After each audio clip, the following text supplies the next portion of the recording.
ആകാശവാണി.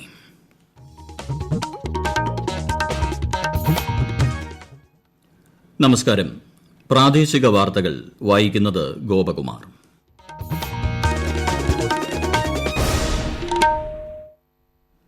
പ്രധാന വാർത്തകൾ.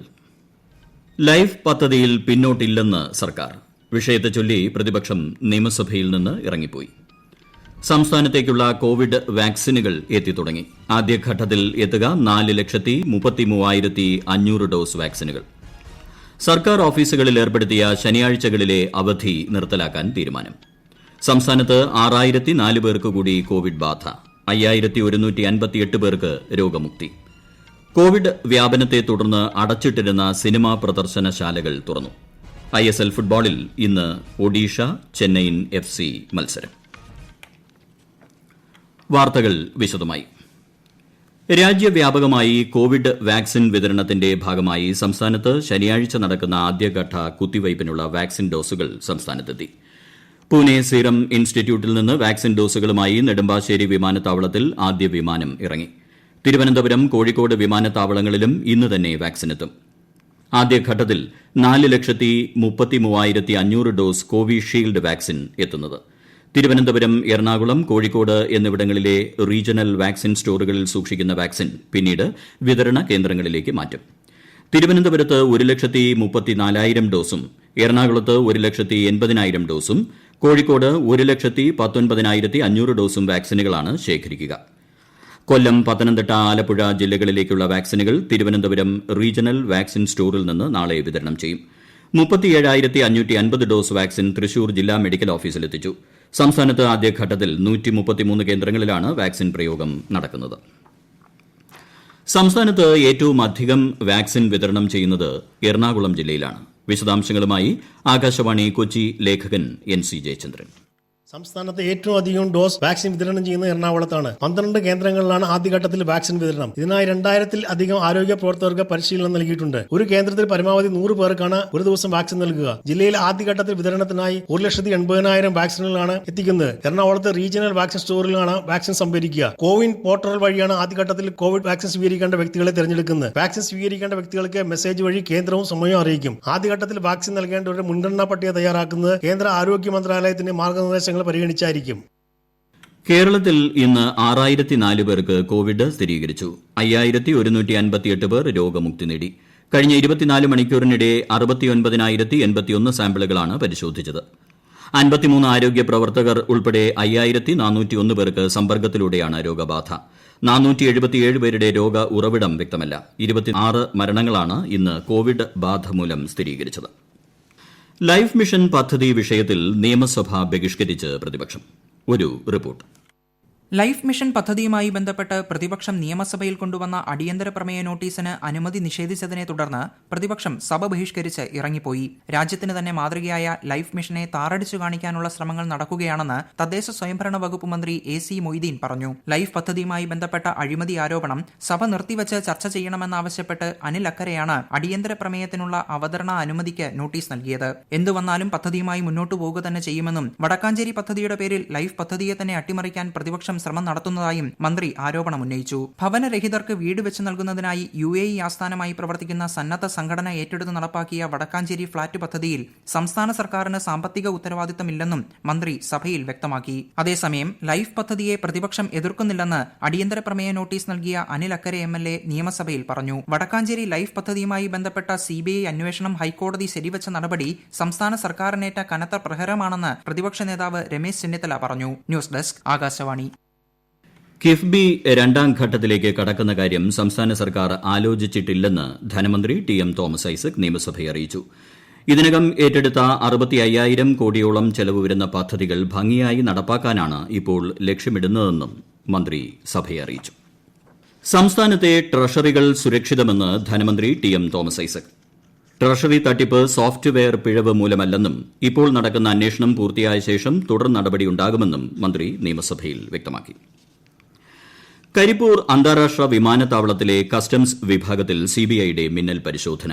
ഉദ്യോഗസ്ഥരിൽ നിന്ന് കണക്കിൽപ്പെടാത്ത 3 ലക്ഷം രൂപയും 629 ഗ്രാം സ്വർണവും സുപ്രധാന രേഖകളും കണ്ടെടുത്തു. 5 ഉദ്യോഗസ്ഥരെ ചോദ്യം ചെയ്യാനായി കസ്റ്റഡിയിലെടുത്തു.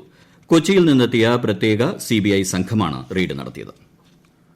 NABL അംഗീകാരം ലഭിച്ചതോടെ കേരള ഹൈവേ റിസർച്ച് ഇൻസ്റ്റിറ്റ്യൂട്ട് സർക്കാർ വകുപ്പുകളുടെ നേരിട്ടുള്ള നിയന്ത്രണത്തിൽ പ്രവർത്തിക്കുന്ന ഇന്ത്യയിലെ ഏക അക്രഡിറ്റഡ് സിവിൽ എഞ്ചിനീയറിംഗ് ലബോറട്ടറിയായി മാറിയതായി മന്ത്രി ജി സുധാകരൻ അറിയിച്ചു. ഈ വാർത്തകൾ ആകാശവാണിയിൽ നിന്ന്. കൊറോണ ആശങ്കയല്ല, ജാഗ്രതയാണ് വേണ്ടത്.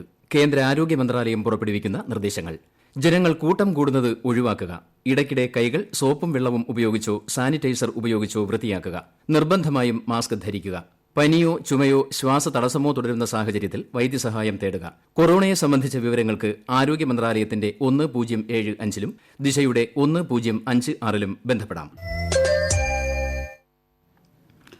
ഭാഗ്യക്കുറി ക്ഷേമനിധി അംഗങ്ങൾക്കുള്ള സഹായങ്ങൾ വർദ്ധിപ്പിച്ചു. ക്ഷേമനിധി അംഗങ്ങളായ മുഴുവൻ ഭാഗ്യക്കുറി വിൽപ്പനക്കാർക്കും ഓണം ഉത്സവ ബത്ത അവകാശമാക്കി സർക്കാർ വിജ്ഞാപനം പുറപ്പെടുവിച്ചു. ക്ഷേമനിധിയിൽ നിന്നുള്ള വിവിധ സഹായങ്ങൾ 5 ഇരട്ടി വരെ വർദ്ധിപ്പിച്ചതായും സംസ്ഥാന ഭാഗ്യക്കുറി ക്ഷേമനിധി ബോർഡ് ചെയർമാൻ PR ജയപ്രകാശ് അറിയിച്ചു. കോവിഡ് സാഹചര്യത്തിൽ സംസ്ഥാന സർക്കാർ ഓഫീസുകളിൽ ഏർപ്പെടുത്തിയ ശനിയാഴ്ചകളിലെ അവധി നിർത്തലാക്കാൻ തീരുമാനം. ശനിയാഴ്ചകളിൽ ഇനി സാധാരണ നിലയിൽ സർക്കാർ ഓഫീസുകൾ പ്രവർത്തിക്കും. കണ്ണൂർ രാജ്യാന്തര വിമാനത്താവളത്തിലിറങ്ങിയ യാത്രക്കാരനിൽ നിന്ന് 974 ഗ്രാം സ്വർണം കസ്റ്റംസ് പിടികൂടി. കൂത്തുപറമ്പ് സ്വദേശി നഫ്സീർ അലക്കണ്ടിയാണ് പിടിയിലായത്. എറണാകുളം ജില്ലയിലെ കെയർ ഹോമിൽ സംരക്ഷണയിലായിരുന്ന 14-കാരി മരിക്കാനിടയായ സംഭവത്തെക്കുറിച്ച് സംസ്ഥാന ബാലാവകാശ സംരക്ഷണ കമ്മീഷൻ അടിയന്തരമായി റിപ്പോർട്ട് ആവശ്യപ്പെട്ടു. പോക്സോ കേസിൽ ബന്ധുവിൽ നിന്നുള്ള പീഡനത്തെ തുടർന്ന് കുട്ടി 2 വർഷമായി കെയർ ഹോമിൽ കഴിയുകയായിരുന്നു. ദത്തെടുത്ത് വളർത്തിയ പെൺകുട്ടിയെ പീഡിപ്പിച്ച സംഭവത്തിൽ ആരോഗ്യമന്ത്രി കെ ശൈലജ റിപ്പോർട്ട് തേടി. സംഭവത്തിൽ വിശദമായ അന്വേഷണം നടത്തി റിപ്പോർട്ട് സമർപ്പിക്കാൻ വനിതാ ശിശുക്ഷേമ വകുപ്പ് ഡയറക്ടർക്കാണ് മന്ത്രി നിർദ്ദേശം നൽകിയത്. രാജ്യത്ത് ഒരു സംസ്ഥാനത്തും ഒരു ആകാശവാണി നിലയവും അടച്ചുപൂട്ടുന്നില്ലെന്ന് വ്യക്തമാക്കി പ്രസാർ ഭാരതി. രാജ്യമെമ്പാടും പല ആകാശവാണി നിലയങ്ങളും അടച്ചുപൂട്ടുന്നു എന്ന തരത്തിൽ പ്രചരിക്കുന്ന റിപ്പോർട്ടുകൾ അടിസ്ഥാനരഹിതമാണെന്ന് പ്രസാർ ഭാരതി അറിയിച്ചു. രാജ്യത്ത് ഒരിടത്തും ഒരു നിലയവും തരം താഴ്ത്തുകയോ മാറ്റുകയോ ചെയ്തിട്ടില്ല. എല്ലാ നിലയങ്ങളും പ്രാദേശിക പരിപാടികൾ നിർമ്മിക്കുന്നത് തുടരുമെന്നും വ്യക്തമാക്കിയിട്ടുണ്ട്. കോവിഡ് വ്യാപനത്തെ തുടർന്ന് പ്രദർശനം നിർത്തിവച്ചിരുന്ന സംസ്ഥാനത്തെ സിനിമാശാലകൾ തുറന്നു. സെക്കൻഡ് ഷോ ഒഴിവാക്കി പ്രവേശനം പകുതി സീറ്റുകളിൽ മാത്രമായിട്ടായിരിക്കും പ്രദർശനം. ഇടതുപക്ഷ അനുഭാവികളായ 4 പേരെ സംസ്ഥാന ചലച്ചിത്ര അക്കാദമിയിൽ സ്ഥിരപ്പെടുത്തണമെന്ന ആവശ്യവുമായി സാംസ്കാരിക മന്ത്രി AK ബാലന് കത്ത് നൽകിയ സംഭവത്തിൽ ജാഗ്രത കുറവുണ്ടായതായി അക്കാദമി ചെയർമാൻ കമൽ. മന്ത്രിക്ക് നൽകിയ കത്ത് പ്രതിപക്ഷം നിയമസഭയിൽ വെളിപ്പെടുത്തിയതോടെയാണ് കമൽ വിശദീകരണവുമായി എത്തിയത്. കൊല്ലം സർക്കാർ മെഡിക്കൽ കോളേജിന്റെ വികസനത്തിന് ആവശ്യമായ ഭൂമി ഏറ്റെടുക്കുന്നതിനുള്ള നടപടിക്രമങ്ങൾ ത്വരിതപ്പെടുത്താനും ഒപ്പം സൂപ്പർ സ്പെഷ്യാലിറ്റി ആശുപത്രി സ്ഥാപിക്കുന്നതിനാവശ്യമായ പ്രപ്പോസൽ സമർപ്പിക്കാനും ആരോഗ്യവകുപ്പ് മന്ത്രി കെ ശൈലജ ഉദ്യോഗസ്ഥർക്ക് നിർദ്ദേശം നൽകി. സംസ്ഥാനത്ത് നിയമസഭാ തെരഞ്ഞെടുപ്പ് അടുത്തിരിക്കെ പ്രകടന വാഗ്ദാനം പുറത്തിറക്കി UDF. ഒരുമ, കരുതൽ, വികസനം എന്നിവയ്ക്കായിരിക്കും മുൻഗണന നൽകുകയെന്ന് പ്രതിപക്ഷ നേതാവ് രമേശ് ചെന്നിത്തല അറിയിച്ചു. ശബരിമലയിൽ നാളെ മകരവിളക്ക്. കോവിഡിന്റെ പശ്ചാത്തലത്തിൽ കർശന നിയന്ത്രണങ്ങളിലാണ് ഇക്കുറി മകരവിളക്ക് നടക്കുക.